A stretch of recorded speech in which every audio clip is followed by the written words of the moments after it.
I know nothing. You know nothing about the know-nothings, a political movement from the 1800s that has dire consequences on America today. That's right. This is a deep dive episode on a topic that you've never heard about that you're going to actually be fascinated so rapidly by. And then at the end, she's going to boom you with an uppercut that hurts all the way to this very day. Right here on Too Many Tabs. Remember to smile. Welcome to Too Many Tabs, a podcast where a husband and wife duo sit next to each other at a table. And as you guys know, if you've watched this show before, if you listened to this show before, if you've given it 5 stars wherever you enjoy your podcast, then you'll know that this is a show where one of us does research on a topic. And this week, like most weeks, that research was done by Mrs. Pearlmania. That's right. I got into the internet. Yeah, you got into it, didn't you? And it got weird. It did get Quick. weird. That's how life always goes with us, though. Whenever we start opening up tabs on the internet. Yeah. Where did you start your tab journey this week, Mrs. P? I started my tab journey in the real world in Brooklyn, New York. That's right, because you and I just went to Brooklyn, New York. Yeah, we had a fun time. Yeah, we were up there with Phil DeFranco because we announced the Crashing Out Live, the first ever one we're going to do I up heard there. it's sold out already. It sold out like almost instantly, which is very cool, and we're going to have more announcements about that in the future. But it also had time where you and I got to walk around Brooklyn. Yeah, we were cool. I haven't been to Brooklyn since my 20s. Oh, really? Yeah, like I used to party there when I was young. Yeah. And then when we were back up there, it's very different now. It is very different. There's a lot of corporate stuff going on up there. Yeah, it's been gentrified. Pretty heavily. Yeah. But we had a good time. We had a great time. And, well, you did complain a lot about hipsters. Okay. But as I was walking around Brooklyn, I was like, you can see a lot of history in the buildings, Yeah. in the architecture. And I was like, I don't know a lot about Brooklyn. Okay. And so I started thinking like, okay, I've gotten some feedback in the past Yeah. that maybe some of our episodes are a little Pennsylvania specific, centric. Most people pointed out that for some reason, no matter what you're talking about, you seem to be able to get it back to Philadelphia. That's not my fault. And so I was like, here's what I'm gonna do: an episode about Brooklyn. Okay, got it. I wanted to I opened up a Wikipedia page on Brooklyn. No sleep till. And I Brooklyn. started tippy-tapping around. Okay. And Brooklyn has an incredible history. There's it's a seaport, a manufacturing center. There's the 14th Brooklyn Red-Legged Devils, who Abraham Lincoln himself called into service during the Civil War. And the boroughs have incredible diversity. And it's really interesting how it shifts over time, right? Yeah. All interesting things to look into. But that's not what happened. What happened is I'm looking at a list of Brooklyn mayors on the Wikipedia page. Okay. As one does. I'm like, who are these mayors? Who's running this joint? I didn't even know Brooklyn at one point had their own mayor. Yeah, they were like separate from New York completely. Oh, yeah, because they were like the 5 boroughs were like different little towns. Exactly. And then they got incorporated. Now they're all run under Mamdani. So Mamdani. we thanked him a lot while we were up there. For We all the did. good We shoveling. literally walked around. We're like, oh, man, Mamdani's doing great. He's doing a great job. Better than Sherelle Parker. What? Whoa. Hey, not to bring it back to Philly. So then I'm looking at this list of mayors, and they're like, it's like Democratic, Republican, Yeah. Whig with an H. Yeah, everyone forgets about the Whig Party. But here's the thing. I knew about the Whig Party. Yeah. I've lived with you long enough to know a little bit of weird history. And I was Yeah. like, the Whigs, heard of them. Yeah. But then I see there's a mayor, and next to his name it says, know nothing. Know nothing? And I laughed to myself, and I'm like, yeah, politicians don't know nothing. Mm-hmm. But that's actually the party. Yeah. I didn't know that. Yeah. So then I'm like, well, what is the Know Nothing Party? Okay, well, now you know something about the I know know-nothings? everything about the Know Nothing Party. Oh, wow. And I need to tell you all the things I've learned. I'm very excited to learn about them. So also, here's the thing I found out when I was doing all this research about the Know Nothing Party, is that America, if there's one thing America hates, it's immigrants. And America hates immigrants since day one. Yeah. Since the first immigrant landed, Yeah. that person said, I don't like any other immigrants. That's what I learned from the Know Nothing Party. Yeah, basically, it's kind of, and if you're wondering to look at what that looks like today, it would be a guy with an accent demanding to see someone else's papers while he wears a mask in Minnesota. Yeah. And so I do want to be clear. I intended to write this episode about Brooklyn, but I did end up in Philly. I did end up in Philly. How'd you do I that? did. I don't know how it happened. I'll tell you exactly how it happened. Tell me. When we get back from this break.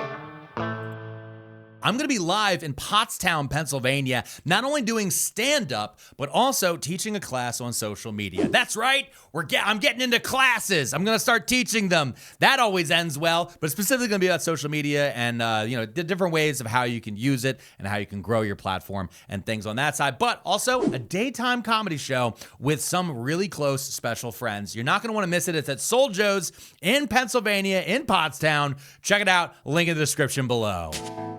It's the 1800s. Immigration is on the rise. Okay. And people that were born in the United States start to feel resentment about these new arrivals. New arrivals. Okay. Yeah, the new immigrants. And I swear to God, these native-born Americans start calling themselves nativists and also Native Americans. Yeah, Yeah. that's a whole thing.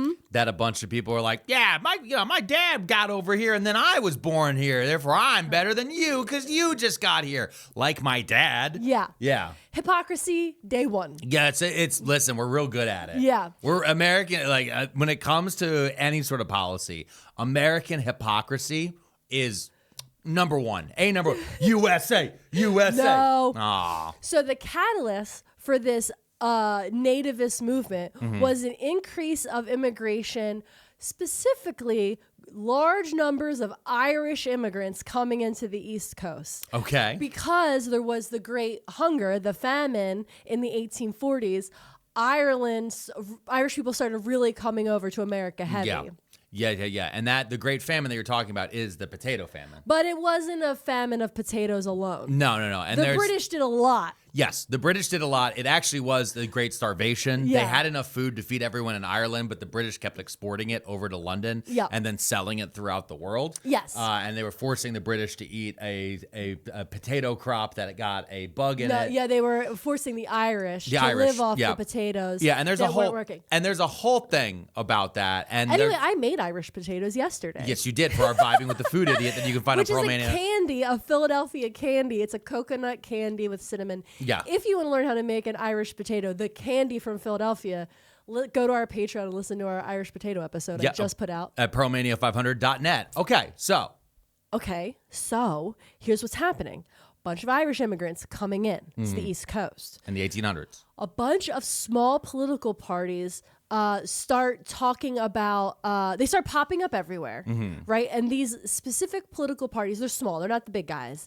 And they're talking about this nativism, this nativist culture that they're breeding, right? Yeah. Also, at the same time, secret societies start popping up.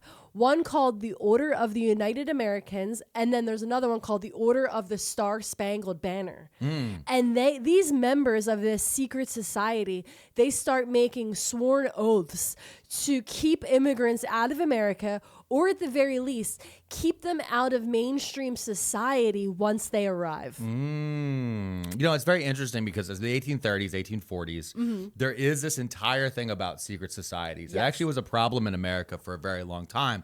And people think that they've gone away. But the thing is, the secret societies have changed. Now, obviously, when we get into stuff like there's a note in the Epstein files literally about Jeffrey Epstein and Peter Thiel talking about creating their own secret society. Okay. But beyond that, a lot of people look at stuff like the Masons, right? Yeah. If you look at the Klan, the Ku Klux Klan, that's a secret society. Yeah. All these different things. Most people don't feel they're part of a secret society now. But many of you are. And you don't actually realize it when you go look at things like Discord servers. When you look at things like subreddits. When you look at things like a Patreon, like at promania500.net. These are areas of organizations of people that are coming together around a common idea or ideal or interest. Okay. Because even something like a pickleball league is a society. Now, how secret is it? How do you get in? Are there rituals? These are things that start to change it and make it a little bit more serious. But back in the day, societies and small groups like this were how to organize people and also for them to generate their own third and fourth spaces. Oh, okay. Okay. Like the pickler. Like the pickler. Yeah, exactly. Like the pickler. We were looking at pickleball recently, and I was like, I don't know if I'm there yet emotionally. I don't know if I could do it. Yeah, but she saw a place called the Pickler. I was like, the pickler? Yeah, I was like, I don't know if I love cool. that. That's pretty cool. I don't love it. But these different It groups. sounds like an evil villain. It I does. just need to say that. that. The Pickler? Yeah. 100%. Look out for the pickler. Oh, he's the Pickler. But no, the thing that when you're looking at all these different things, like people seem to miss And when they talk about this stuff, they talk like it's in the past, and it isn't. It's also still in the present. It's just slightly changed. Yeah. So secret societies still exist. These secret societies were From back these days. Yeah, these secret societies, again, they're just trying to keep immigrants out of the mainstream and make sure that everybody hated them. Like that was their goal. The Secret Adventurers, the Secret Christmas Adventurers Club. What? You hadn't seen the movie. Don't worry about it. Okay. The nativist movement believed that alleged Romanist conspiracy to subvert civil and religious liberty in the U.S. was being hatched by the Catholics. Yeah. Romanist is a different term. Usually they yelled papist. Yeah. Yeah. Therefore, they sought out to politically organize native-born Protestants in defense of their traditional religious and political values. They saw Catholics as dangerous, illegal voters under the control of the Pope in Rome. That's interesting. It's interesting that people would import Catholics. It's almost as if they want to have them take over by changing the demographics. These are literally the exact words out of like Tucker Carlson and Elon Musk. That's why when I was reading this, I was like, this is still the same thing. It's just the the same fucking thing. And it was ironically though, is usually they're complaining about Catholics. Yeah. Because they're complaining about Hispanics, and most Hispanic people are Catholic because they're coming from Central and South America. And that's a very heavily Catholic papist area. But no, this is nothing new. Nothing is new. Everything is just reinvention. So, okay.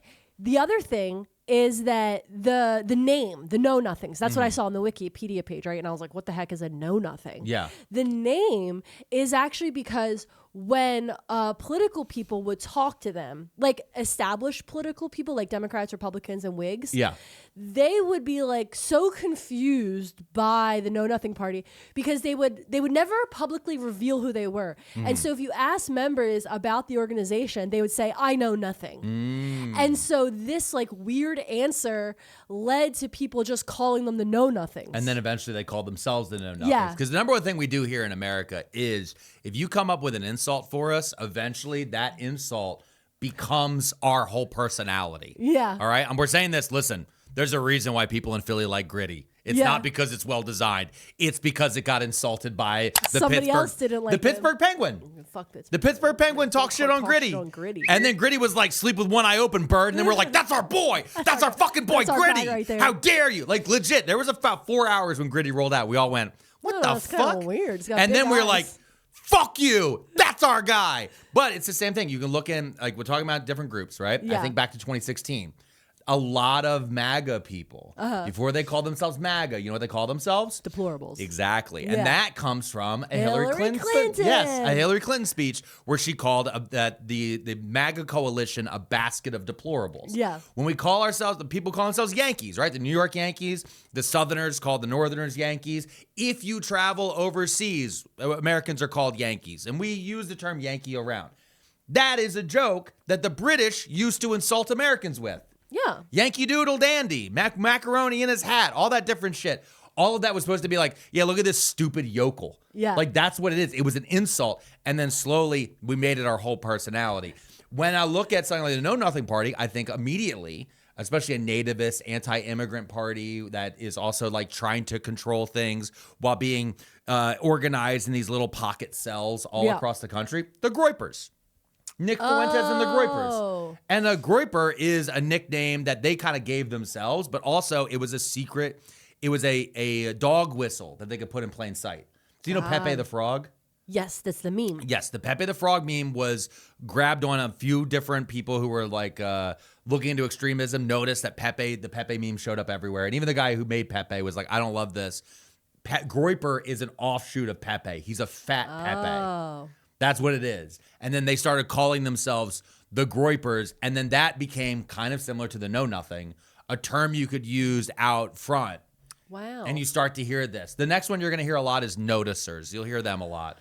Don't worry about that. We'll get to that in the future. Okay. Anyway, the Know Nothings Party's official name was the American Party. Shut up. Yes, formed in 1849. And they had a flag. They also referred to themselves again as the Native American Party. This is the flag. Oh, wait, I've seen this flag. Okay. I've seen this flag. This is the flag from Gangs of New York. Yes. Oh, that's the Bill the Butcher flag. Yeah. He's like, hold it. It's against the wall. Yeah. Native Americans beware of foreign influence. Yeah. Oh. That's the foreign. flag. Oh. Yeah, that's how they were walking around as Native Americans. You know what's interesting though? You said that they called themselves the American Party. Yeah. You know, there's an America PAC. No. And there was a guy pretty recently who wanted to split from the Republican Party. Okay. And he started calling this new third party that he was creating the America Party. All right. And you know who that man was? No. Who that man is? Who? South African-born Elon Musk. No. Yeah, immigrant Elon No. Musk. I really thought I wrote an episode where Elon Musk wouldn't come up. No, he's here because, again, he's also ripping off a lot of this different stuff because, again, it plays into the same mindset of people. Elon Musk got to America and then immediately, because he went down to the border. Yeah. During, in I think 2023 or 2024, he put a hat on the wrong way. And then stood at the border Eagle Pass with his weird chin, going, look at all these foreigners trying to illegally come to this country. The way Elon Musk illegally came to this country. Oh, no. He did. He came here on a student visa and then stayed. He should be deported. Anybody? Anybody? The Know Nothings and their anti-immigrant and very specifically anti-Irish fervor became incredibly popular. Yeah, they had a building, right? They were building up a little bit. Yeah, people were really into it. They were really into it. Well, also because it's old world hate. Huh? There's a thing that happens where if you bring something from Europe, right? Yeah. Like an old world feeling or idea, and you bring it over here and then claim that it's new, that people jump onto it. So one thing that's happened here in this case, the hatred of the Irish, specifically Irish Catholics, is because of British populations in America. Yeah. So people had British ancestry, specifically English ancestry. Many of them were raised Protestant. And when you went over in England before the Revolution, there were constant fights. The English Civil War was a fight between Catholics and Protestants. The Glorious Revolution, which was a bloodless coup that changed the British government over there, that was all about the Catholic, the Catholic Protestant split. Yeah. And like how these divides went. And then that spread, like almost every war in Europe was Christians fighting Christians over whether or not what type of hat people were wearing or which book they were reading from. Or whether or not they could use a printing press, all of this different shit. And so when that got over here, it devolved. And then it's also a way for like, you can get an Episcopalian, a Methodist, and a Baptist together by saying, listen, I know all of us are different, but we're not fucking Catholic. And that is literally how these things work. And this is what bigots do. Yeah. They go and they find a difference so they can then unify a bunch of other people together. It's a weird thing. It's Bismarckian theory. Okay, so the Know Nothing Party also created a lithograph, which is a type of art print. Okay. And they were sold to people who were big fans of the ideas of the party. Okay. And back then, people would buy lithographs, these pictures of like botanicals, like pictures of plants or whatever, and hang them up. Oh, I know which one. You're talking about like the big flower pictures. Yeah. My mom had a bunch. You have a couple of those. I do. Yeah, they look like hand drawn, like reprints. Exactly. And they're like really, really pretty. Yeah, very detailed. So the Know Nothing Party creates their own lithograph. Okay. And it's an art print created in 1854 that depicts the party's ideal of an American citizen. He is a well-dressed white male, and there's an American flag and an eagle frame the image, and it's titled Citizen Know Nothing. I'm going to show you a picture of it. Oh, my God. Yeah. First thing. Gay. Second thing, just looking at that guy. That is a Yankee Doodle dandy. That's a Yankee Doodle dandy. That's a Yankee Doodle dandy. But this is incredible because it just shows me right now, because a lithograph is not a picture. It's a portrait. It's a hand drawing. Well, it's almost like a screen print. No, I know it's a screen print, but I'm saying though the baseline they're using is not a photograph because photography was still like on the infancy or not even quite there yet, right? Yeah. This image though, this is 1840s AI. Yes. Because that man never existed. Yep. And so he is an amalgamation of all these different people that they're putting together. And then they're like, well, we put it on, this is what we want. This is what we want the perfect American to look like. And I'm just thinking about how often I see MAGA content creators, conservative influencers, Facebook groups, all these others, where they use AI to create the argument that doesn't fucking happen because they can't exist in the real world. Yeah. They have to exist somewhere among Plato's forms. Also, I love that. Okay, so if I didn't know anything at this point out of context, this picture literally says citizen know nothing. Yeah. And I'm like, okay, that doesn't, you're not. Okay, so we see citizen idiot? Yeah, like that's it's really not getting your point across if you don't know what's going on out of context. But also, I like that they're like, this is the manliest American. And he has a fucking ascot. It's like triple layered fluff ascot and the swaggiest hat. Dipped over one eye. Yeah. I'm like, okay. And I think that's a little bit of Jerry curl. I just want to throw that in. Yeah. I was a little bit of curl in there. I'm just saying. But also, I can't, because I grew up watching Hogan's Heroes, specifically Sergeant Schultz. Every time you say know nothing, I hear him say, I know nothing. Nothing. I just hear that clip running in my head over and over and over again, and I just can't get over it. But also, I know nothing is the event today. It would be the no comment party. Yes, exactly. It's the same. But they didn't have that lingo yet. Yeah, they were just like, I don't know, I know nothing. But now, hey, were you in the Epstein files? No comment. What? No comment. But yeah, I find this whole thing. This is very interesting. So the know nothing candidates had to be born in the United States. Got it. Their main platform was that they wanted to change the laws so that only immigrants who had lived in the U.S. for 25 years could become citizens. Okay. So that's their main goal of running for any office, is to change laws so that immigrants had to be in the country for 25 years before they could be a citizen, which means they couldn't vote for 25 years. Got it. Right? Also meant any sort of other things that they could get out there that they could have as a benefit. It's important to remember that at those times, our immigration was vastly different. Yeah. It was vastly different in that you could almost get audited. Basically, if you were born in Western Europe, specifically, I'm looking at England, France, Germany in particular. And then eventually what they issued that a lot of these guys had was the fact that the Irish and the Italians were also being allowed in, and the Spanish. When they saw those groups come in, they started to flip out a little bit more. But when you got here, basically, you were almost granted immediate citizenship. Yeah. Because we had a different view on immigration because it took forever. You had to get on a boat to get over here. Yeah. You couldn't fly over. Now, this is obviously very different when we're looking at things like the southern border, especially because there's a different view on that when it comes to race and everything else. But when we're looking at especially Eastern Europe in the 1840s. Yeah. Because this is also before, I think it's like right around like the Texas War and all this other different stuff. It's like around that same time. But yeah, that's crazy. And also, just so you guys know, there's only one office in all of America that you have to be born U.S. citizens for, and that's President of the United States. Yeah. You can immigrate to America, become a naturalized citizen, and then you can run for any other office in the entire country. Yeah. Mamdani was not born in the United States. Yeah. Mamdani was born, I believe it's, Uganda. Okay. He was born in Uganda. Yeah. And then his family moved to the United States, and then he became a naturalized citizen. So, like, a lot of people are like, oh, I want Mamdani to be president. Like, he literally, under the Constitution, right now, he legally cannot become president. But Constitution isn't real anymore. Constitution isn't real anymore. Mamdani for president. That is true. You know what? Hey. Let's just do it. Let's just do it. Guess what? I got to tell you something crazy, though. You're not going to believe this fact. These guys, the nativists, not anti-Semitic. What? That's confusing as hell. Yeah. That's fucking, honestly, I'm legit shocked.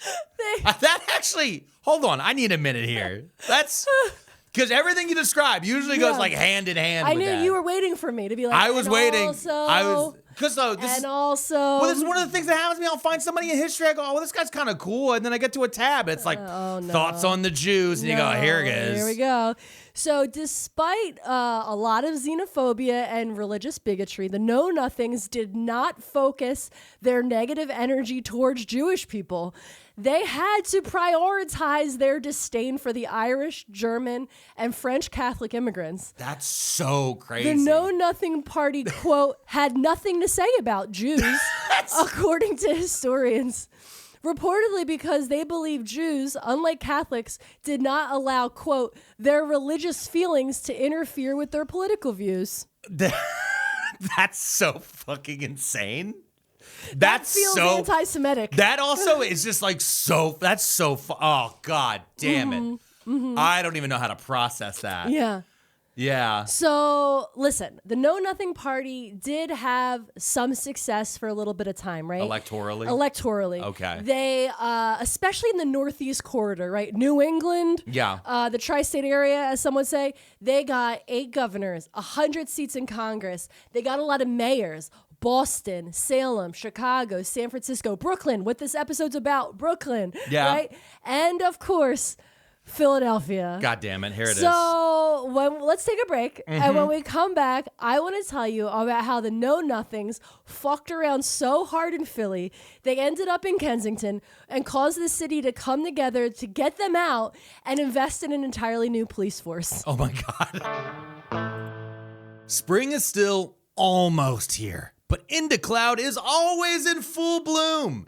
IndaCloud is your fully legal online dispensary. Check out their flower, gummies, vapes, pre-rolls, and edibles. Skip the hangover and unwind with IndaCloud's new zero sugar, zero calorie THC sodas. And I just want to let you guys know that I've been very thankful for the fact that I can escape into cloud, right, Mrs. P? Absolutely. Yeah. It's because it's been, let's just face it, it's a stressful time. It's not a great time. And sometimes I want to float above the doom and gloom and feel like an angel sitting on a nice fluffy cloud, just kind of taking it all in. And then, hurtle back towards Earth. All IndaCloud products are federally legal THC. Everything sold is DEA certified, lab tested, and shipped discreetly. Unwind your way with IndaCloud. If you're 21 or older, visit indacloud.co and use code TABS for 35% off all month long. That's indacloud.co, code TABS for 35% off, shipped discreetly to your door. Enjoy responsibly, and thanks to IndaCloud for sponsoring the show and for sponsoring my chill. Okay, so Mrs. P. Yeah. You started out your research in Brooklyn. This was an episode about Brooklyn. And now we're in Philadelphia. It just keeps happening. But I know. I want to go over the list of cities you said before Philadelphia real fast. Yeah. Can you scroll back up to that real fast? Okay. Can you just read them off? So this is the anti-Irish party. And they had mayors and other elected officials in what cities? Brooklyn. Brooklyn. Yeah. Boston. Uh-huh. Salem. Uh-huh. Massachusetts. Chicago. And San Francisco. Okay. Famously non-Irish cities. I think you named like the most Irish places in America. Oh, yeah, Boston. When I think about numbers game up, dude. Yeah. Sorry, Protestants. Yeah, let's see. How well did the Know Nothings do? Well, they had a big they did a lot in Boston. Oh, home of the Celtics? Home of the fucking Celtics? Next thing you're gonna do, I was surprised. They're fighting Irish? Yeah, I'm surprised you didn't tell me that they were running Notre Dame. Notre Dame, yeah. I'm fucking Catholic. They're Chicago. We're talking about they dye their river green, dude. This is a March episode. Officially, this is basically our St. Patrick's Day episode. Yeah, it happened. And literally every single place you mentioned is green in like 2 weeks. Yeah. Everybody's gonna be like, "Kiss me, I'm Irish." It's spelled patties. Not patties. Yeah, dude. It's patties. We're with 2 getting on the Ds. Irish Express. We're gonna get drunk. We're going on other people do that? Or the is that Aaron just a Philly Express. thing? Yeah, does other people do that, you think? I What think happens is bars rent school buses. It's a whole and then thing. they fill them with drunks and drive them from bar to bar. Yep. And usually they'll put a keg of green beer on the school bus.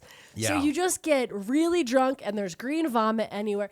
Anyway, we have to go to Philadelphia to talk about what the Know Nothings did there. in the 1800s. Yeah. Okay. Let's hear about Know Nothings in Philly, because I've met a lot of people in Philly who know not a lot of stuff, but they'll tell you. How dare you, sir? Okay, well, they're street smart. Violent encounters between immigrants and, quote, native-born Americans would occasionally occur in many American cities throughout the 1830s and the early 1840s. Yeah. Now, in July of 1844, riots broke out in the city of brotherly love, Philadelphia. Nativists battled Irish immigrants, and 2 Catholic churches and a school were burned by the mobs. Oh, my God. At least 20 people were killed in the mayhem. Oh, my God. So let me tell you how this starts. Okay. 5 months prior, leading up to these riots, Okay. the nativist groups had been spreading rumors that the Catholics were trying to remove the Bible from public schools. What? Yeah. Okay, this feels like verbatim I've heard this story like 100 times already. Like in my life. Yeah. Of like some random person, like, they're trying to get God out of our schools. Yeah. This is literally what they're starting with. So during the 1840s, students in Philadelphia schools began their day reading the Protestant version of the Bible. Okay. On November 10th, 1842, Philadelphia's Catholic bishop, his name was Kenrick, wrote a letter to the Board of Controllers of Public Schools asking that Catholic children be allowed to read the Douay version of the Bible, which is used by Roman Catholics. He also asked that those students be excused from other religious teachings while at school. As a result, the Board of Controllers ordered that no child shall be forced to participate in religious activities and stated that children were allowed to read whichever version of the Bible their parents wished. And the Protestants, aka nativists, got fucking pissed. Uh-huh. Okay? Okay. I can already see, like, this is, yeah. Yeah. This is literally, do you guys feel this? Are you guys already, if you're in America, have you not already heard this so many times? I mean, on the atheist side of things, or like you look at some, especially some Southern schools where they've been forcing the 10 Commandments into places. Like, depending on the translation, and even depending on which book of the Bible you're reading, the 10 Commandments are slightly different. Yeah. Like, there are all these different things. And so they're literally arguing over this Protestant Bible over here, which I'm assuming is going to be like the King James Version, that they don't like. The Catholics are like, well, we don't use that one because it has, over here they say shall instead of will. Like, that's literally what we're arguing about, is like which word, which translation is slightly different. And that drives, like, this is stuff that back in Europe would have let you burnt at the stake back in the day. And so they're like, hey, okay, I heard things are different over here. So I'm here at the meeting. Hi. I'm at the meeting. You started the timer 3 minutes. Hi, hello to the school board. I'd just like to say that our Catholic kids don't want to read the King James Bible. They want to read the Catholic Bible. I know it seems confusing because Catholics don't typically read the Bible, but it's a whole thing. We would prefer it that way. It would make the community happy around here. Oh, you guys agree? Cool. Well, the people outside with pitchforks don't. Yeah, they want to ban that book. They want to ban that book. So like a year later. Okay, a year later, a rumor was circulated that a school director who happened to be Catholic was visiting an all-girls school. And he demanded that the principal stop Bible reading in school. This story claimed that the principal refused and said she would rather lose her job. The gentleman, his name is Clark. Clark denied this version of events and claimed that after finding out several students had left a Bible reading to go read a different version of the Bible, he had commented that if reading the Bible caused such confusion, it would be better if it were not read in school. Protestants claim that Catholics with direct influence from the Pope were trying to remove the Bibles from school. Oh my God. So first thing, the first half of that paragraph is a Facebook post. Yes. That is a fucking Facebook post. Yes. That is one of those Facebook screenshot posts that is just getting shared into group chats, or it's an email forward. Kitty cats. A cat. Yes, 100%. That's exactly where I was about to go with this. Yeah. This is, at my kids' neighbors, next door, babysitters, aunt's school district, there is a young them wearing cat ears. Yep. And now, because of the school board and the wokes, the school has to have kitty litter because they identify as a cat. And they poop in a litter box in the corner in front of everybody. I heard a janitor told me that this is true. They're trying to put kitty litter in the school. They're trying to put kitty litter. They took Jesus out and put kitty litter in. That's going all the way back to the 1840s. It's the same story. It's the same shit. It's the same shit. And literally, it's just because the guy was like, you know what? If this is such a fucking problem, why do we do this here? Yeah. Like, hey guys, why are we doing this here? Maybe we don't need Bibles in school. Maybe the school, because he's like, well, the concentration of the school is math, right? We're trying to make sure the math and reading. Yeah. Well, maybe we just have them read a different thing. He said to get rid of our Bibles. Those are different books to ban. Yeah, exactly. Okay. Now This is literally. Usually I don't get hard pressed on dates, but I got to start dates. Just real fast. Yeah. This moment, libs of Telegraph. Instead of libs of TikTok, this is libs of Telegraph. Oh, nailed You'll never guess, everybody, what I clipped this Telegraph of what the evil Catholics, Cats of Telegraph, that's what they would be called. No. Cats of Telegraph. On May 3rd, 1844. Yeah. A Protestant nativist group held a meeting in a predominantly Irish part of Philadelphia called the Kensington District, which, for people not from Philadelphia, is in the northern area of Philadelphia. Yes. At the time, it was considered a suburb of Philadelphia. Yeah. Those of us from there know that it's not the suburbs. Yeah. Okay. A group of Irish residents attacked the people on the platform where the speakers were happening, and all of the nativists retreated and ran away. Yeah, so there's a lot there. Yeah. There's a lot there. So one thing is this is actually a common occurrence in now Northern Ireland. Yeah. This is very similar into partisan fighting and all those different things. But it's also, this is similar to what's been happening in Minnesota. Yeah, okay. Not just among ICE, with ICE guys going there with the masks and everything, but there have been people who have been, there's this one guy named Jake Lang, who was a January 6th guy. He was convicted for January 6th, and then Trump pardoned him. He has been going and like, the same thing like the Nick Shirley guy, like going and trying to start fights with Somalis. Oh. Going into their communities and trying to be like, look at what assholes they are. Yeah. To like try to, again, in his case, he's trying to make clips. Yeah. So then he can go and try to generate money. He's trying to create content. He's trying to create content, but this is exactly what these nativist groups are doing. Yeah. They're going to create content. So they're going into an Irish neighborhood to literally stand on a platform. Literally. They had to build a little stage. Yeah. Because they don't have amplified, they don't have microphones, they don't have the bullhorns, they don't have any of that shit. So they have to actually have a stage. So they've built a stage. They're standing on it and they're yelling, talking mad shit. They're not doing this on Twitter. No. They're not hiding in the comment In section. person. They don't got an anime profile pic. These motherfuckers are going into Kensington. Now, you mentioned that Kensington's a suburb in this. Yeah. What people need to understand is at this time, Philadelphia was a strip, what we call Center City. If you look at a map, the middle of that is Philadelphia. Everything else are these little townships all around it. Neighborhoods. Yes, they're the neighborhoods. Now, when we say a suburb of Philadelphia, you think, because we have cars. Quakertown. You think Quakertown? You think, we fucking see you, Quakertown.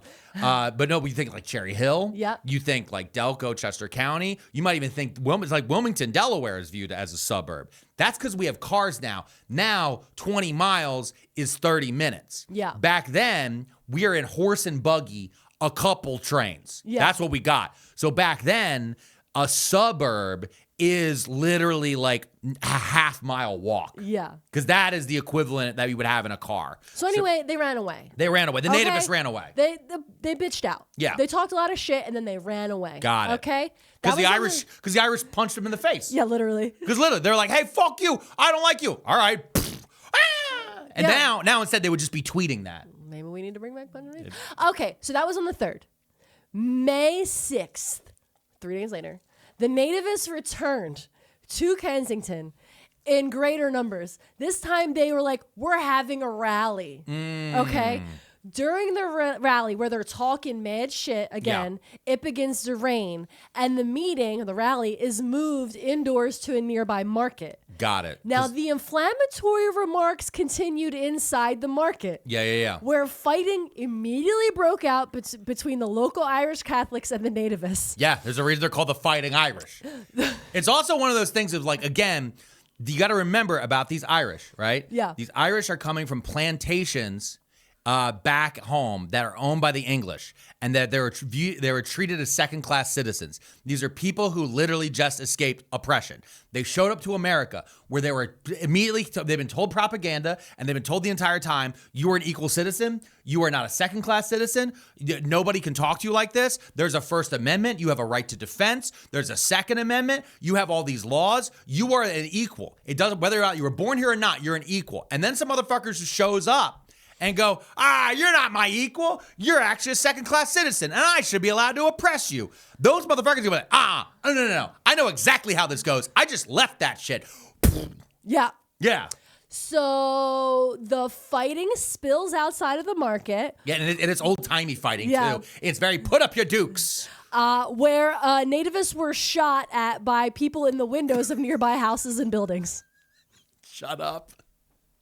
This is like flintlock pistol time, too. Yeah. This is like, but like, you had to, when you wanted to shoot a motherfucker back then, you couldn't just do, wha-bam! You couldn't do a quick draw. No. You had to pull it out. Put it in your windowsill. Yeah, you gotta pull a little rod out. Yeah. You gotta bite the paper. You gotta pour the gunpowder in. Yeah. You gotta load the bullet. You gotta aim it. You gotta put it on your arm and aim it. Pop, fuck, missed. And then you gotta go reload it People again. didn't miss. 1 or 2 nativists were reportedly killed. Oh, wow. A mob of nativists then left the area a bit and attacked a seminary of the Sisters of Charity and several Catholic homes before the riot ended. Numerous people were injured and 2 more nativists were killed. Okay. So they got pushed out of the market area where they were initially started their shit. Yeah. And they said, we'll go over there. They're not expecting us over there. Yeah. They kind of reformed. They regrouped. attacked a seminary where Yeah. priests are born or Yeah, whatever. yeah. Well, they're not born. They're They're trained. born there. No, they're trained. They born them. Seminary is where the priests are trained. And so legit, they're going there with guys who are like, no, we're men of peace. And they're like, kill them. Yeah. That's what they were doing. Yeah, exactly. Yeah. Now, Nuns running everywhere. all this is happening. Yeah. Right? Bah, bah, bah, bah. The district constable was powerless to stop the violence because in the 1840s, most of the suburban districts of Philadelphia were policed by elected constables and part-time watchmen. When violence erupted in a district, there was a time-consuming process which involved the constable summoning the county sheriff, who would then summon and organize a posse, who would then go to where the violence was. So during the May 6th violence, the posse arrived late, armed only with clubs, and Yeah. were powerless to do anything. And then it's not like they didn't even have uniforms. No. That's the other thing, too. Just remember, this is just like a series of guys. Yeah. And they're like, I don't know, like sometimes they would do like an armband thing, or they Yeah. would try to do something to like as a signifier of I'm on this side. Maybe the tin badge or whatever. Yep. But it's crazy. Just to remind everybody, summoning, they didn't have text. No, This pigeons, is- baby. Yeah, this is pigeons, but legit, this is like how fast? Well, it's as fast as Jerry can get over there. Yeah, as fast as Literally the horse run can over. go. But before Jerry goes over, well, I gotta let me write it down and press my seal. Yeah. And it's like time. Like these things were designed initially to be slow because they didn't foresee stuff like this happening. Yeah. And now I'm thinking about it. Now we would do like the text tree. Oh, yeah. Or like a call chain back when like schools used to get school closures. But like they didn't have radio. They couldn't put out an emergency broadcast system. You didn't have a mass text you could put out. You couldn't just pick up the phone and call, any of these different things. And so where we're talking about in Kensington versus, I'm going to guess, City Hall is Yeah. where the sheriff is. That is like a mile and a half. Yeah. And like even on horse, at best, that's a 20-minute Yeah. to get to him. And then he's got to collect dudes from all over. Yeah. To get a bunch of them. He's got to send out other horses. Yeah. In other directions to get more guys. Yes. That all then have to make it to where the riot is. But I mean, before they make it over, they have to then group Yeah. to this other place. You have to have a muster station. Hand out billy clubs. Yes, 100%. And then get all the way over to the last place. Do you guys see how long that takes? And they're still loading guns in their windows. Yeah, and that's the whole time. And so the whole time, there's dudes throwing matches and trying to burn down houses and screaming at each other. So May 7th, Yeah. the next day, the nativists denounce Catholics and more, and call on Americans to defend themselves from, quote, the bloody hand of the Pope. A mob marched into Kensington where they carried an American flag and a banner bearing the inscription. This is the quote from the flag. "This is the flag that was trampled by Irish papists." That's what they wrote on the flag? Oh my God. Oh my God. But also, imagine, just for the listeners, imagine if January 6th happened and then they did it again on January 7th. Yeah, they showed This back is literally up. what this is. This is the same thing. If they could view the same crowd. Honestly, what's crazy is a lot of the guys at January 6th actually were Irish and a bunch of them were Yeah. Catholic, but it's the same mentality. Mentally, it's the Yeah. same people. And so this So is they them. show up with their flags. Yeah, and they're like, we got to do this for Ashley Babbitt. Yeah. And as soon as they hit the Kensington border, Yeah, the line. gunfire immediately broke out. Catholics were like just immediately pelting them. This is why we need the Second Amendment. All right, this is why. Immediately, they're marching with it. They were I guarantee you, they had a drum and fife corps. Yeah, for They had a sure. little drummer, and a guy with a little whistle. We're gonna and go they got their get the little flags, Catholics. and they were marching together, and they literally crossed an imaginary boundary that they do not know about. Yeah. And then suddenly it just starts Gunfire, dude. Gunfire everywhere. That's so funny. During this riot, the nativist mobs set fire to and destroyed the fire station, 30 homes, and that market where the original violence had occurred. They went and burned that down. They burned down the market that let them in? Yeah. It was raining. They let you in. This is why you don't give quarter to bigots. See? Because they will always turn back on you, Ben Shapiro. You fucking idiot. Joseph Rice, who was described as a bystander, was shot dead. Oh. He was the only known Catholic killed. I just want to talk about the numbers. I'm just talking about the numbers. Every time I say somebody died, they're not Catholics, except for Joseph Rice. R.I.P., dude. R.I.P. R.I.P. R.I.P., dude. Honestly, Pope Leo sounds to me like we got a martyr. Pope Leo sounds to me like we got a Philly saint over here. I'm saying. I'm just saying. Make him the saint of podcasters. So he passes away. The violence did not end until the state militia arrived to disperse the crowd. That's crazy. So they were just rioting until the PA statey showed up. Yeah, which again would have to be a letter that's being sent from the governor in Harrisburg, which is the middle of the state, to another muster station to get the local the guys together. While the main riot contained itself in Kensington, other nativist mobs had started to gather within other areas of Philly itself. They gathered at St. Augustine's Catholic Church, which is on like Vine Street at 4th. Okay. But the city had troops stationed by the church, and the mayor, his name's Mayor Scott, pleaded for calm, like in the streets, begging people to calm down. Rioters threw stones at the mayor, ignored the troops, and burned down that church, cheering on while the steeple fell. A nearby school was also set ablaze. That's so This was all about schools. Yeah, They wanted more Bibles in schools, and now they're just burning down public schools. Yeah, just a reminder for everybody. This started as basically a Libs of TikTok Facebook post. And now they're cheering as churches fall to the ground. This started as an episode on Brooklyn. Oh, yeah, that's right. This is supposed to be about Brooklyn. But I got lost in the tabs. Yeah, but Mrs. P. Yeah. Real fast. I know this is supposed to be about Brooklyn, but I also want to make this about our sponsor. And we'll be right back after this. Stop overpaying for wireless just because you always have. That's why Mint Mobile exists. Same coverage, same speed, unlimited text, talk, and data, all on the nation's largest 5G network. Mint Mobile plans start at $15 a month for 3 months. And I just want to say, we switched over to Mint Mobile last year, and we wanted to try out the promo code. We tried all of our promo codes, but the thing we discovered beyond the great service was how many people we already knew who were already using it, who were like, yeah, why have you been paying so much for the same service? We've had big carriers in the past, and even we were a little worried about the travel, but once we got on the road with Mint Mobile, we had the same exact coverage. It was so great. And the thing I love most of all is that low bill. Ditch big wireless and bring your current phone and number over to Mint. No long-term contracts, no hassle. Mint makes it easy with a 7-day money-back guarantee. If you like your money, Mint Mobile is for you. Shop plans at mintmobile.com/tabs. That's mintmobile.com/TABS. Upfront payment of $45 for 3 months. 5-gigabyte plan required, equivalent to $15 a month. New customer offer is for first 3 months only, then full price plans options available. Taxes and fees extra. See mintmobile.com for details.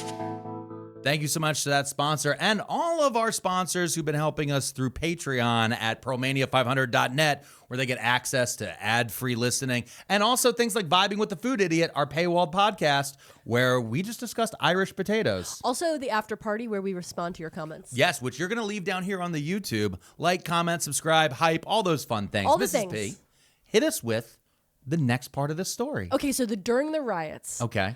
at least 14 people were killed. Oh, wow. It's estimated that well over 50 people are injured. This is all over a book. 200 people fled their homes, and the damage total was approximated at $150,000. $150,000. And when I put that into the Beeboo Bot machine, it told me that is the equivalent of $5 million that today. sounds, oh, Jesus. Yeah, that sounds about right. So this was a lot of damage. Yeah, so with $5 million in 2026 money, Yeah. that went up 14 people dead, 50 injured, 200 people have just fled the area completely. Yeah. They're like, I can't live here. 3 churches burned down, a school burned down, a firehouse burned down. Yeah. It's crazy, right? That's wild. In the days afterwards, the mayor set up a task force to protect Catholic churches, and Bishop Kendrick ordered all churches to be closed the following Sunday to avoid any provocation and possible violence.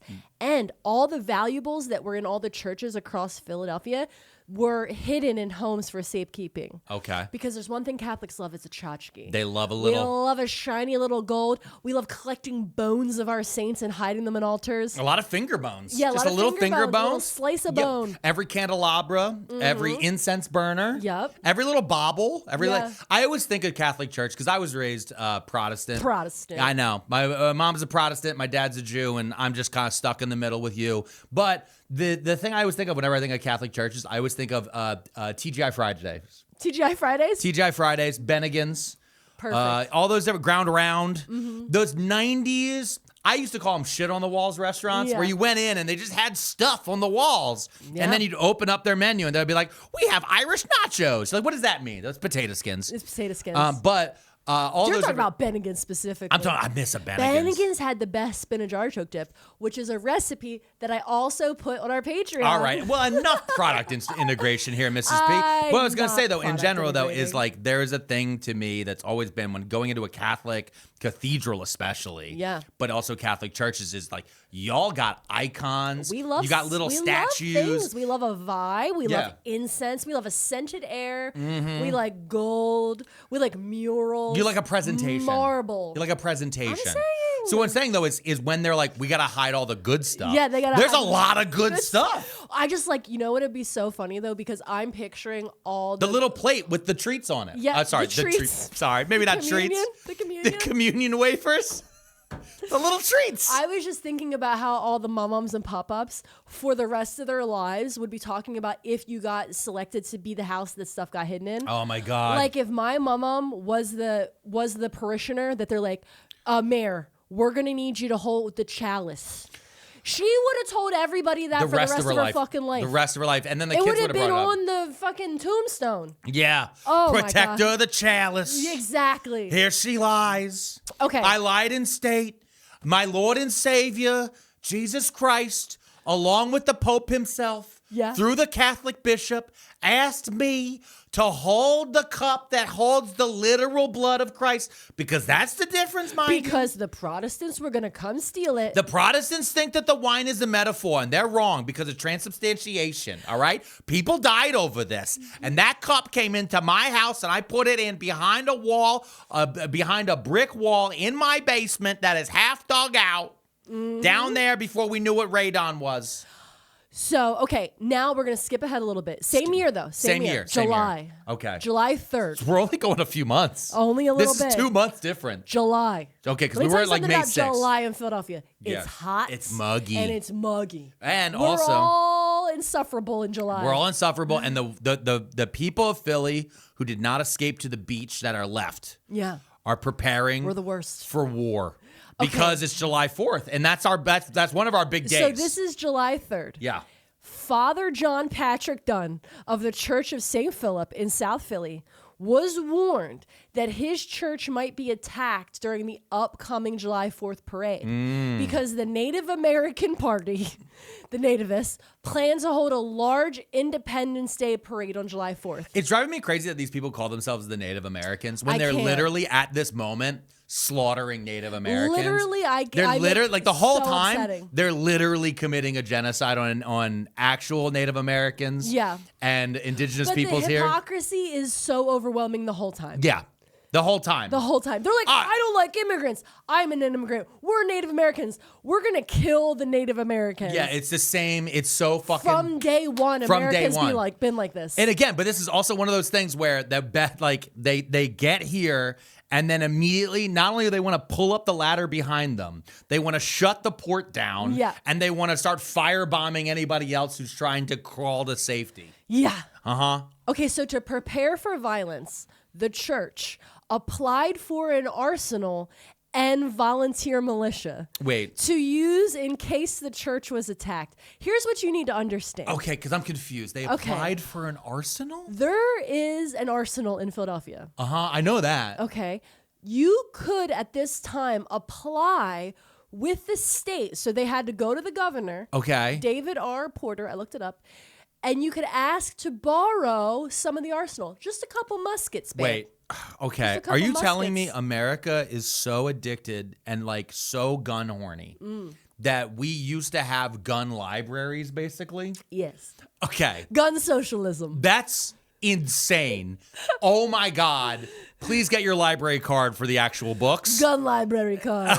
That's just so Mom wild. Donnie, we need to bring it back, Mom baby. Donnie! Can you imagine? All he has to do is go to Trump with a fake newspaper. Yeah. Oh my God. Trump would be like, I think he's right. I think he's right. He's also very handsome. I think, listen, did I start a war last week? Yeah, but I'm going to weirdly post about Mom Donnie out of nowhere.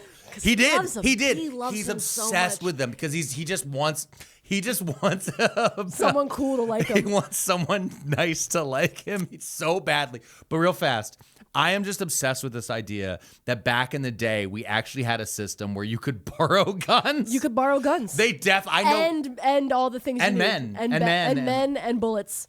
That's Okay, so wild. So this church asks the governor if they could have some guns. some muskets. Please, sir, can I have because some they're guns? fearing that the nativists are going to attack them. I know. So the governor agrees and gives them 25 muskets. 25. 25 muskets. Okay, that's still, again, that's so wild. And That's the a lot fact of that it's muskets is, again, Yeah, pop them. God do the thing. So here's what happens. They get the 25 muskets, but while they're checking them, as you do, you check your rentals. Yeah. 5 of the muskets that were placed at St. Philip's Church were discovered to be defective and were sent back to the arsenal to be repaired. Yeah, because you want to make sure you don't want to. You don't want a musket that doesn't work because it'll blow back on you. No, but not only that, you might not get your security deposit back. Oh, okay. True. That's why, Library guys, fees. make sure Gun whenever library you're fees. renting, when you rent a place, take pictures of the whole place before you move in. Yeah. Because those landlords will try to do shit. I'm sure back in the day they had a whole checklist for the muskets. No violence occurred before or during the parade.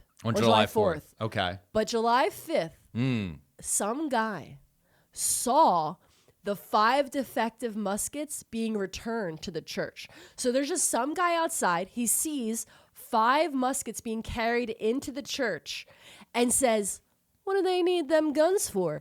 So he goes and tells a bunch of other nativists, and a mob forms. Thousands of people gather at the church demanding to know why the fuck they have weapons. And then they basically drag the sheriff there. His name's Sheriff McMichael. And they demand that the sheriff go in and search the church to remove the muskets. This is so fucking insane. This is one of those things where this is why like rumor and things like that is so fucking dangerous. Yeah. Because legit, they got the guns to protect themselves from the mob. And it's like a self-fulfilling prophecy. Yeah. We got the guns to protect ourselves from the mob just in case the mob shows up. Then the mob shows up because why do you have those guns? And it's to protect himself from them.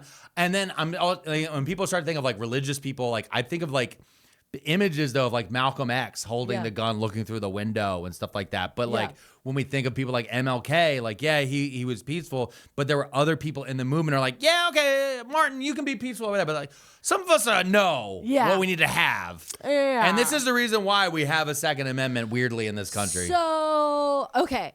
The sheriff and 2 guys that are with the sheriff go into the church and they search it to get the muskets. And they remove 12 muskets. Follow the math. Okay, wait, hold on. There was supposed to be 25. There was 25. There were 25. Now, this is also another part, too, of, again, breakdown of communication. Because I'm sure this is what happened. The church asked the state. The state never told the sheriff. Yeah. And so the sheriff is now showing up. He's like, I don't know. Okay, listen, I'm just trying to de-escalate the situation. We're going to come in. We'll just remove them. Yeah. So he comes in. There are still 13 muskets loose. Okay. He leaves the church. After they leave the church and remove 12 muskets, the sheriff urges the crowd to disperse. Yeah. Okay? He left a volunteer posse of people to guard the church. The mob did not leave. Okay. Now, one of the guys that was injured in those May riots in Kensington, he gets on a crate or some shit and starts giving a speech to the crowd, saying that they need to do a second search of the church because the Catholics are definitely hiding more guns. Okay. The sheriff and the alderman and 17 nativists enter the church, and when they get inside, they find 3 armed men, 53 muskets, 10 pistols, a keg of gunpowder, and ammunition for it all. Fuck yeah, up the raw, baby. That's fucking crazy. That's fucking, they were like, no. They had 25 rentals. The rentals were covered. The rentals were covered in. Crazy. They're like, you gotta fucking come over here, will you? Oh, no, I saw what you fucking did in Belfast. You're not fucking doing it here in Philadelphia, you sons of bitches. Nah, when we eat the bread, it becomes the flesh. That's fucking wild. You let me hang out with this weird virgin. He talks directly to God. By midday the next day, the crowds had returned to St. Philip Church. This is July 6th. Yeah. Yeah, okay. The general, so a general comes in. Okay. Okay, they send in a general from the state. Okay. A general orders the crowd to disperse. They did not. I love how, again, I love this again They because keep upping it. they keep upping it, but also, again, going back to like January 6th and looking at all these other different things, these are always the dudes who are screaming that they're for law and order. And then the second someone says, okay, I am law and order, disperse. And they're just like, fuck you. You can't tell me what to do. Yeah. This is America, baby. Like, this is just like how they are. They're just like, brah, brah, brah. You Those can't laws tell are me for what. other people. Yeah, the laws are threats. So, okay, by the evening, Of July 6th. July 6th, the sheriff had come back, and this time he had 150 people with him. He got Okay, big. he's getting his numbers up. Yeah, but again, there's thousands of Yeah. these crazy Nativists. Protestants. Yeah, Protestants. Okay. Now, the military presence grew. Along with the military presence, 3 cannons were stationed on the streets. Cannons? Cannons. Like, and these, again, this is 1840 something. Yep. So these are like the Civil War cannons. Yes. These are like They these had are to be rolled out. with the big wheels. Yeah. Like these are cannon. The soldiers cleared the streets near the church despite being pelted with rocks mercilessly by the mob. Well, can I congratulate, real fast, I want to congratulate these soldiers for having rocks thrown at them and not immediately killing kids like the IDF. Yeah. Because it's just what used to happen all the time. Legit, people would just grab whatever the fuck's around them and start throwing them back. And the soldiers, because this is actually what happened with the Boston Massacre. Yes. The Boston Massacre is 100%, like it was snowballs. Some of the snowballs had rocks in them, and they threw them at British soldiers. And then the British soldiers opened fire into the crowd. And then actually one of the American founding fathers defended the British soldiers. And then when you look at like what's happened at stuff like in Minnesota with Alex Priddy and Renee Good, in those situations as well, it's the police overreacting because in these situations, the job of the police, the job of the soldiers is supposed to be to de-escalate. Yeah. It's supposed to be to de-escalate. When they start escalating, that's when the issues really begin to blow up. Should we throw more rocks? Okay, responding to the rock throwers, the general ordered a cannon to be fired into the crowd. Okay, so what I said before about escalation, Jesus Christ. I said They're throwing your rocks. ass up. Okay, so they went right to IDF. Yeah. That's crazy. Yeah. Well, I mean, when you have 3 cannons, So- it's kind of, this is one of those situations when all you have is a hammer, everything starts to look like nails. So there was a U.S. congressman there. U.S. Congressman Naylor was present. He was also like trying to get the crowd to chill out. Okay. And he begged the general not to fire. And when he was begging the general to not fire into the crowd, he and then a bunch of other nativists were arrested and held within the church. Got it. So this guy is like but it sounds like to me that this guy is telling more the general to calm down. Yeah. And the general's like, well, you fucking psychos need to leave. And he's Yeah. like, well, you need to calm down, general. I'm a congressman. Yeah. This is And then they put him in cuffs or whatever they do. Yeah. And put them in the it's Catholic probably rope. church. It was probably rope. In the Catholic church was spit on them. That's they don't crazy. like that. But also like using the very building that you're defending as a makeshift jail. Yeah. Is pretty wild. Also, when they're firing into a crowd like that, they typically use a thing called grape shot. Yeah. Which is if you think of the idea of a shotgun shell that's full of little BBs. It's the same thing with that. It's a scatter shot because if you just did one with a big cannonball, that big cannonball is just going to do like a straight line shot. You want to spray. And that also is used for crowd control back in the day. So it's July 7th now. It's the next day. So so now we've shot a cannon at the crowd. We shot it, and we've there's U.S. a congressman imprisoned in a church. Is tied up. I'm gonna say right now, he's been tied up with rope. Okay. That's there's no way it's not a rope tie. Many of the soldiers had left, but the crowd hadn't. Now the crowd is demanding the release of the Congressman Naylor. They're literally screaming that they need to release him. The guy, the general, he released everybody except for the congressman. He had a bunch of prisoners. Yeah. He released all of them except for the congressman. He said, no, not him. Yeah. Because he knows what he did. The crowds grew and grew and grew. And what happened is the nativist crowd, went to a nearby wharf and got their own cannon. Shut the fuck up. And oh my God. We have cannon escalation? They rolled the cannon to where they were and pointed it at the church. Okay. All right. Yeah. So what's wild about this is this is where'd you say this was? This is like 4th and Vine? No, they're in South Philly now. Oh, this is South Philly. We're in South Philly. So they went down to like the shipyard. Yeah. In South Philly, and just grabbed because that's the United States military installation there. Where they still have some. You can go down to the shipyard in South Philadelphia, and there are U.S. Navy ships down there. Yeah. And they would build and rebuild ships and things like that. So they had weaponry just around. Yeah. So these guys, that is a naval cannon that they grabbed. They stole. Which are typically also even bigger than the land ones. And they rolled it all the way up. And also, again, this is one of those situations that, they kind of got on a cart for part of the way with again, horses are pulling it. But there's a certain point where these guys are just pushing a cannon for about miles. Miles, mind you. And the whole time they're going, this is a good idea. They're like, this is a good idea. These fucking Catholics. I want you to think about how mad. Papists. I want you to think about how mad you've ever been. Have you ever been push a massive cannon a mile down the street mad? No? Okay. No, you haven't? Then you need to start figuring out how to do that. So after further negotiations, Naylor is released. Oh, okay. And he's carried home on the shoulders of the mob like a hero. They're cheering. That was probably his biggest day. That was his biggest day. Once they and he's being bounced around. Hey! It looked like during a Jewish wedding when they had the chair dance. Exactly. Yeah. So after they drop off Naylor at home, the mob goes back to the church. Okay. And they shoot the church with a cannon. God damn. Well, they had a cannon. It was Chekhov's cannon the whole time. The thing is, they also went and got a second cannon. Why are there so many cannons? And we need cannon control in this country. They fired the second cannon at the church, too. Literally, oh my God. This is, you know what's crazy about this, right? Yeah. Again, this is the hatred of Protestants and Catholics is an old world thing. Yeah. We actually have that happening right now in this country. Dr. Oz, remember Dr. Oz from our Oprah episode? Dr. Oz is in charge of Medicare in this country. For some reason. For some fucking reason.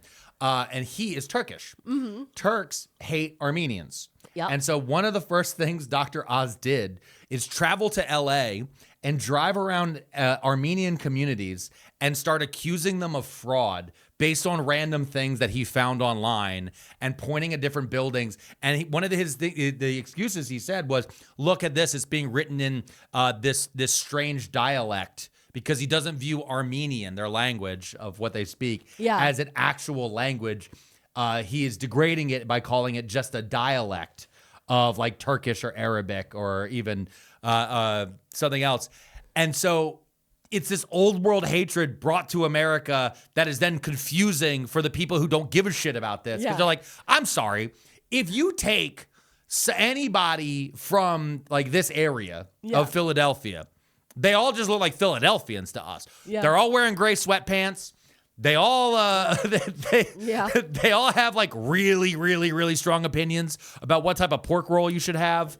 And then meanwhile, they're over here like, no, they're pulling out medieval cannons and blowing up cathedrals. By the evening, a large number of soldiers had arrived with orders to clear the streets only to be stoned in the process. And when they mean stone, they mean stone. We're not getting into cloud. After the captain was attacked, the order was given to fire on the mob, which resulted in 7 fatalities and 9 injuries.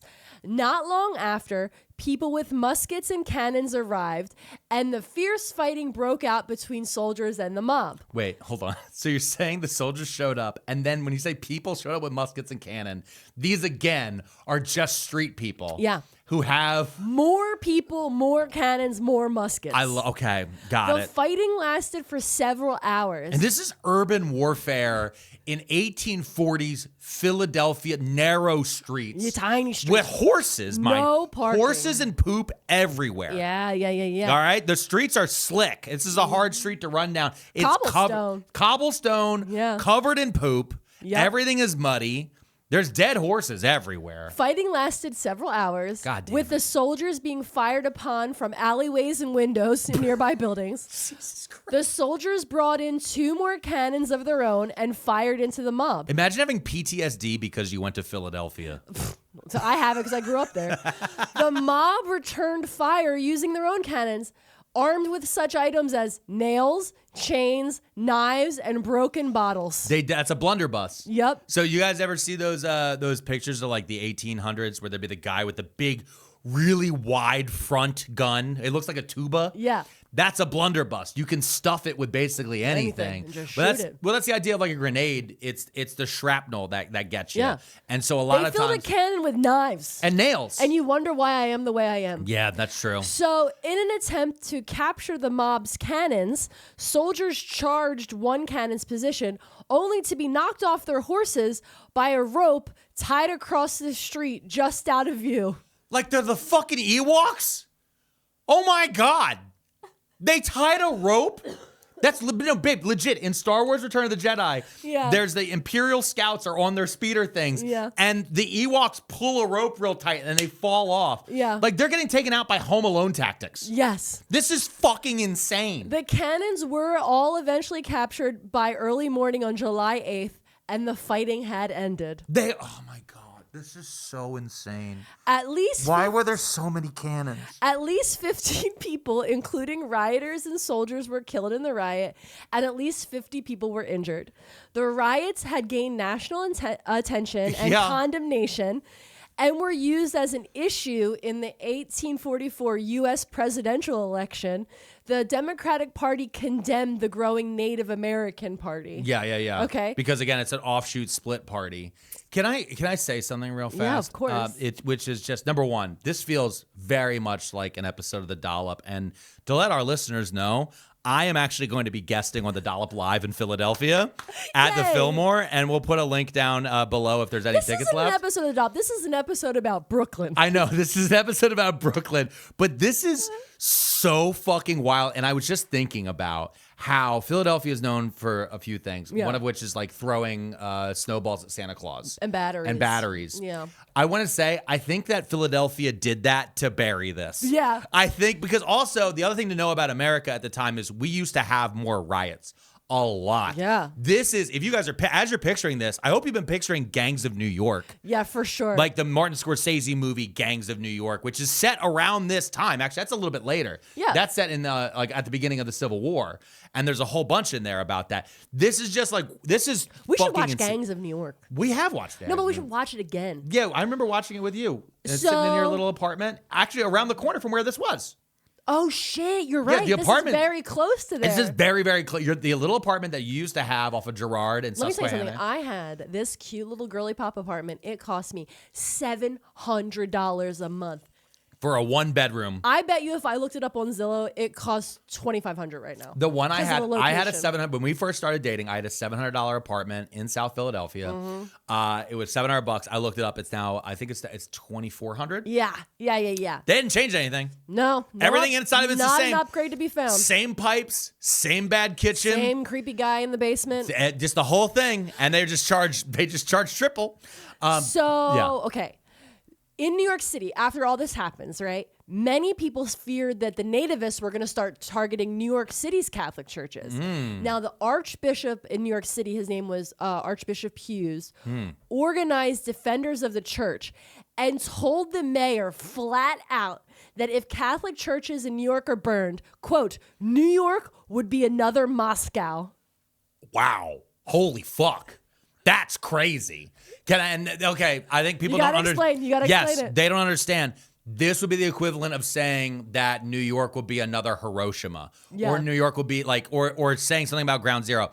What they're talking about is when Napoleon the First, remember, because we covered the third, Napoleon the First took the Grand Army to Russia, specifically to Moscow, and he conquered, but the Russians, as they were falling back, they kept burning their own villages and fields, and including they burned Moscow themselves. And so the capital was completely destroyed. It was basically flattened. And at that time, it was considered one of the worst city destructions. The only biblically, they could have said something like Sodom and Gomorrah, which is, another, again, a town that was destroyed.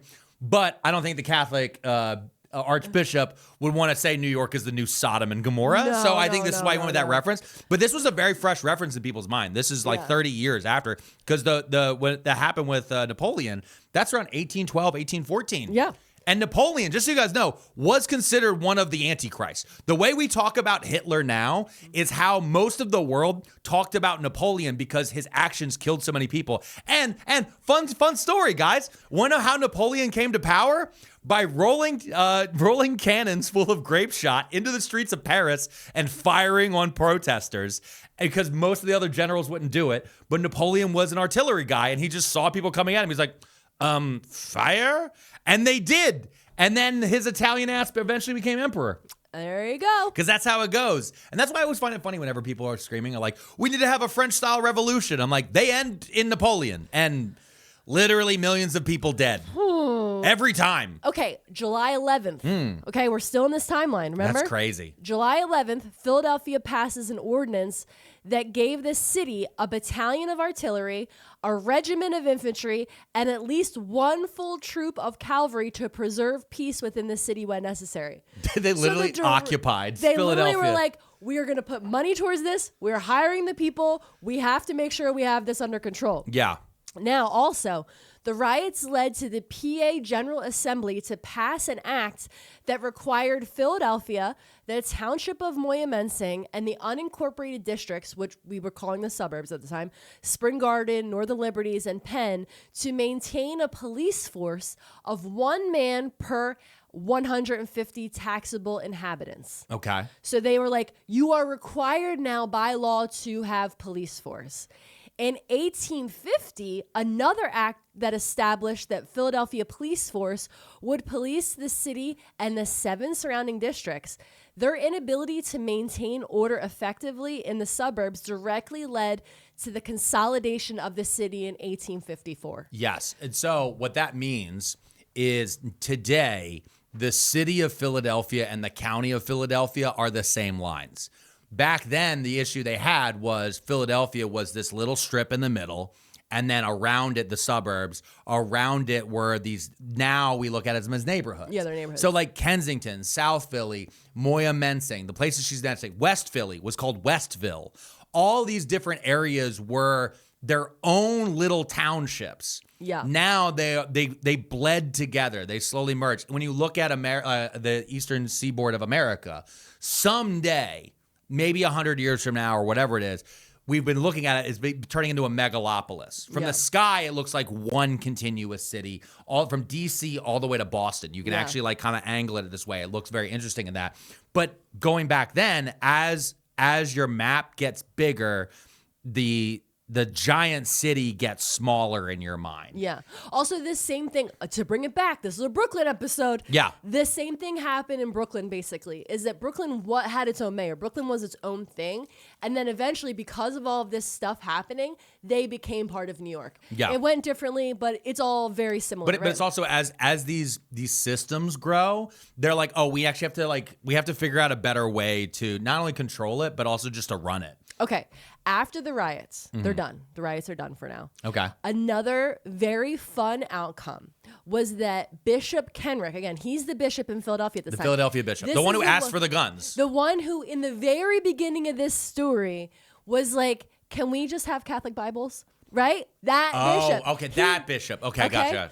He's the Bishop of all of Philadelphia, right? He ended his efforts to influence public education system. So again, the whole time, this all started because he said, could we put Catholic Bibles into the public schools so that the Catholic kids don't have to read the Protestant Bible, right? Yeah.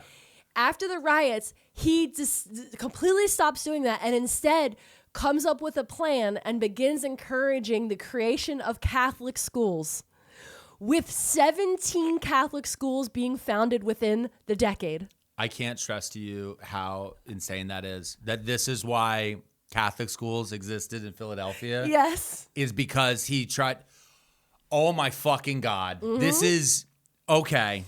This All is right. directly related to me not knowing algebra very well. Yes. So because what? So because of basically a Facebook post in 1844. Yeah. You were taught about cherubims and seraphims. Yeah. Instead of the Pythagorean theorem. Yes. That's fucking insane. That's where they would. That's how we got here? Oh my God. Also, the thing that drives me insane about it is this is also the beginning of the framework of how we've had this run throughout history where in America specifically, I've been thinking about this a lot, about how you'll have your mainstream or your general thing, and then a thing that's created in parallel. So in education, right, we think a lot about how conservatives, they started becoming homeschoolers.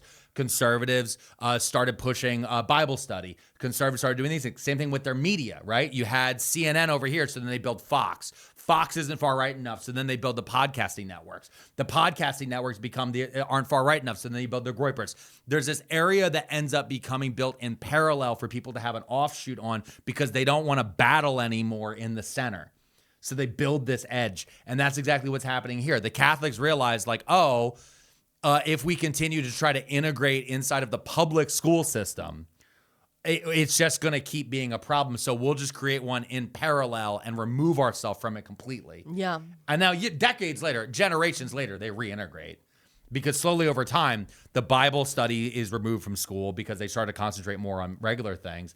And all these other things happen. It's just so fucking wild. That's just wild to me because I've been thinking about it a lot, about when people started screaming about how we need a left Joe Rogan. Yeah. A liberal Joe Rogan. Listen, That's how I'm feeling. The friars of the Church of St. Augustine sued the city of Philadelphia for not providing the church with adequate protection. This is all after the riots. Yeah. Claiming $80,000 in damages. The city's lawyers argued that the friars could not claim their civil rights were violated, as the Order of St. Augustine was a foreign organization under the Pope. Furthermore, the city argued that the friars had taken a vow of poverty and could not be property owners. That's so crazy. The city of Philadelphia claimed that? They said, listen up here, you poor foreigners. You fuck off. We don't know you shit. Yeah. That's crazy. The Augustinians ended up proving in court that the order had been incorporated in Philadelphia in 1804, and they were awarded $45,000 Yeah. for repairs. They're like, our paperwork's here, dummy. Yeah. That's so wild. So listen, let's take a break. Okay. And when we come back, I want to close with a wild ass story about Brooklyn. Because I did research about Brooklyn. I was like, this is an episode of Brooklyn. But then I opened so many tabs, I got lost in the sauce. But I did find a story from the 30s in Brooklyn that I think that you really need to hear. The 1830s? Or No, the 1930s. Oh. We're going to jump ahead a little. Right after this. And we're back, and I'm about to find out this incredible story that I have no idea No, about. it's not incredible. It's something that I just need you to know. Okay. Because I was opening tabs about Brooklyn. I was trying to learn about the history of Brooklyn. Yeah. And I found this company called J. Le Herencross. Okay, I'm going to spell it, and then we're going to come up with how I'm going to pronounce it, right?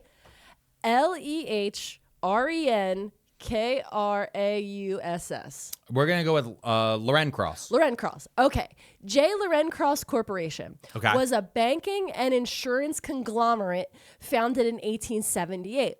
Don't love that. The firm was trading in what was known as certified mortgages during the great 1920s building boom to pay for the residential properties going up all over New York City.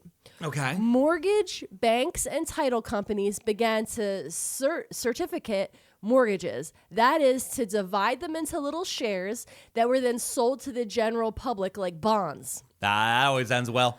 So this company's certificates were very popular with small investors because they continued to pay out a respectable amount despite the depression. Got it. Okay, so they're certifying mortgages even though so many mortgages are going under. Exactly. And banks are closing, too. Yeah. Because that was a big thing with the Great Depression. So many banks closed, and it was before we had FDIC. It was before we had certification. We have a bunch of episodes about that We already. do. We have so many things about this. But yeah, go ahead. So then, in early December 1933, the firm, it was discovered, this is quotes, had been running a deficit in operations for years, covering expenses and salaries with a haphazard assortment of schemes that included issuing watered stock, writing up mortgages based on either inflated or non-existent evaluations, selling mortgage certificates worth more than the mortgage they represented, and taking out bank loans against mortgages that had already been certified. Oh, wow. With the Depression holding down its cash flow, the company soon found itself underwater.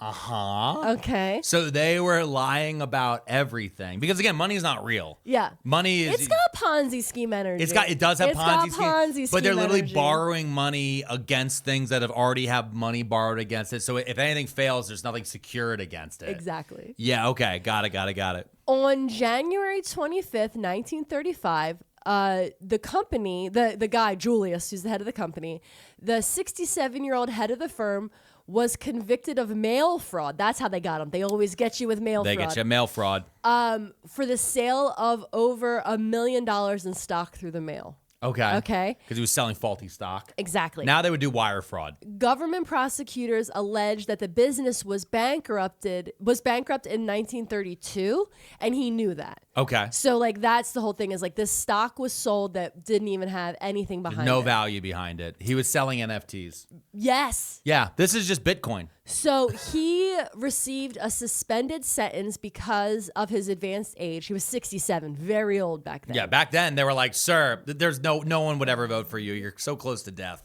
So two of the partners... Now we call that spry and young. Two of the partners and a former salesman for the firm were given real prison sentences. Okay. But the big boss wasn't because he was too old. Well, the part that's shocking is that anybody, because now they would just become the secretary of the treasury or something. So the hearing for this entire court situation was held at the Brooklyn Federal Courthouse. Okay. On January 15th, 1934. Okay. And it was attended by over 3,000 people, more than 10 times the capacity of the courthouse. This was the most people that had ever been in the courthouse. That's how much he fucked over people in Brooklyn. Wow, because that many people lost money Yes. or got fucked over. Okay. Okay, I need to know what was going on. Now, the company's mortgage servicing subsidiary was still actively making money. As he was going to jail. Yes, there was still a part of the company that was making money. So the court ordered that part would be sold to pay back some of these really angry investors. Gotcha. Okay. Because they're committing a lot of fraud, but there are some legitimate things that are working. Yes. And if you get rid of all the fraud part, this little core over here is still fine. Yeah, and they're like, we need to sell this so that we can pay back some of these people that were defrauded, right? Gotcha. So we got 3,000 people at this courthouse. Mm-hmm. And you know who was in the courthouse watching all of this go down that day? Who? A Queens resident, a Queens native, a man from Queens, a small-time real estate developer named Fred Trump. Fred Trump? After attending the hearing, Fred Trump acquired the mortgage servicing subsidiary. This gave Trump access to the titles of many properties nearing foreclosure, which he bought at an extremely low cost and sold for an extremely high profit. The quick and extreme success of this deal made him famous and solidified his name and fame as one of New York City's most successful businessmen. And his son's name? Donald? Uh-huh. So you mean to tell me because of a Ponzi scheme in the 1930s, Donald Trump's dad was able to snatch up a bunch of tenement housing for a steal. Okay. And then then the know nothing tactics from a century prior were digitized and made that man's son the president of the United States, who is now rapidly throwing us into World War III? Yeah. And I was writing an episode about Brooklyn. I fucking hate butterflies.